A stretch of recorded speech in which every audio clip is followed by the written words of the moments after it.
네, 여랑야랑 시작합니다. 이재명 기자, 첫 번째 주제 가볼까요? 네, 두 심재철 얘기입니다. 먼저 심재철 자유한국당 원내대표 얘기를 들어보겠습니다. 우리 한국당은 심재철 부장의 권력농단에 대해 특검을 추진할 것입니다. 이성윤 중앙지검장과 심재철 대검 반부패부장은 즉각 사퇴해야 합니다. 심재철 원내대표가 비판한 심재철 부장은 추미애 장관이 임명했는데요.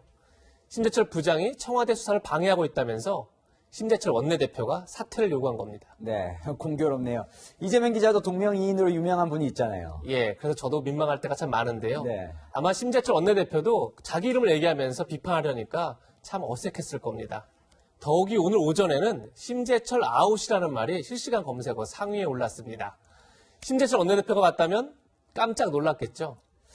앞서 새로운 검찰 지도부와 기존 수사팀의 충돌 소식 전해드렸는데 특히 빈소에서 충돌하는 것을 두고 여야도 맞섰죠? 맞습니다. 오늘은 여야가 이런 논쟁까지 벌였습니다.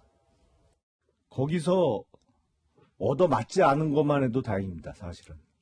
맞을 짓 했죠. 반부패 수사부장으로 가자마자 무혐의 취지로 보고서를 만들라고 시켰단 말이죠. 심재철 부장이 너무 택도 아닌 짓을 한 거예요.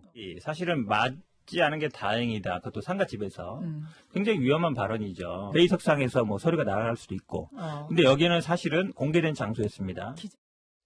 참 말들이 거칠어요. 아무리 그래도 맞을 짓이라는 표현은 좀 그렇죠. 예, 김용남 전 의원과 심재철 부장은 서울대 법대 동기라고 합니다. 그렇다 보니 오히려 말이 더 거칠게 나온 게 아닌가 싶습니다. 반면에 여당에서도 상가집에서 다툰 게 마치 문제의 본질인 것처럼 얘기하는 것은 좀 문제를 호도하는 게 아닌가 이런 생각도 듭니다. 오늘 민주당은 윤석열 수사팀을 과거 전두환, 노태우 전 대통령이 참여했던 국내 사조직 하나회에 비교하기도 했습니다. 이번 사건은 1986년에 발생한 국방위 회식 사건과 매우 닮은 꼴입니다. 당시 신군부 쿠데타의 주역으로 승승장구하던 하나회 정치군인들이 국회의원을 발길질로 폭행한 사건입니다. 윤석열 검찰총장과 그의 측근 세력들은 오만함에 취해 있는 것은 아닌지 되돌아봐야 합니다. 하나회는 비밀 사조직이잖아요. 이게 정식 검찰 수사팀하고 비교하는 게 맞을까요? 예, 사실 하나회가 최근에 언급된 것은 6개월 전 윤석열 총장을 지명할 때입니다. 당시 많은 언론들이 윤석열 총장 지명을 두고 1993년 김영삼 당시 대통령이 한화회를 숙청할 때처럼 파격적인 인사를 단행했다 이런 평가가 많았습니다. 검찰의 구체제를 허물고 새로운 질서를 만들었다는 얘기인데 그 새로운 질서가 6개월 만에 오만함에 취한 구체제가 돼버린 겁니다. 네, 모든 이슈가 이 국회로만 가면 싸움으로 더 번지는 것 같습니다.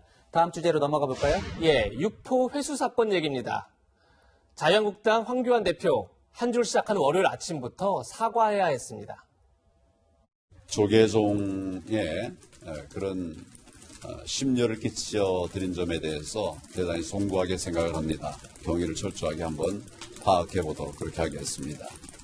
설 선물로 절에 육포를 보낸 사실이 알려지면서 하루 종일 논란이 됐죠. 예, 원래는 절에 한과를 보내려고 했다고 합니다. 그런데 당 대표실에서 배송업체에 명단을 잘못 보내서 조계종에 육포가 배달되는 그런 끔찍한 일이 벌어졌습니다. 참 육포를 받은 스님들도 무척 당황했을 것 같아요. 예, 배송된 지난주 금요일 날 자유한국당은 그 사실을 알고 황급히 회수했다고 합니다. 그리고 오늘 오전 김명현 당 대표 비서실장이 조계사 총무원장을 찾아가 직접 사과하기도 했습니다.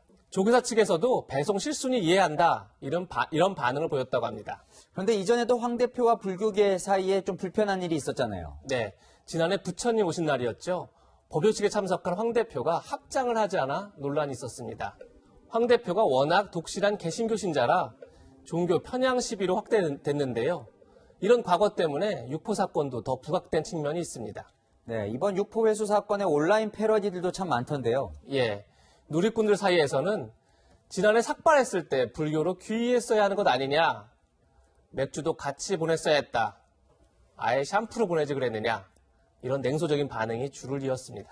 이달 초에는 새로운 보수당 창당대회에 화환을 깜빡하기도 했던데 한국당의 이런 선물 실수가 계속되는 이유가 있을까요? 예, 총선을 앞두고 당 조직이 너무 느슨한 것 아니냐 이런 우려가 당내에서도 나옵니다. 흔히 잠을 자려고 누웠는데 갑자기 너무 부끄러운 일이 떠오를 때 이불 속 하이킥을 찬다 이런 말이 있죠. 오늘의 한마디는 언제까지 이불 속 하이킥 이렇게 정했습니다. 네, 선물은 진심인데 세심한 정성이 좀 부족했던 것 같습니다. 지금까지 여랑야랑이었습니다.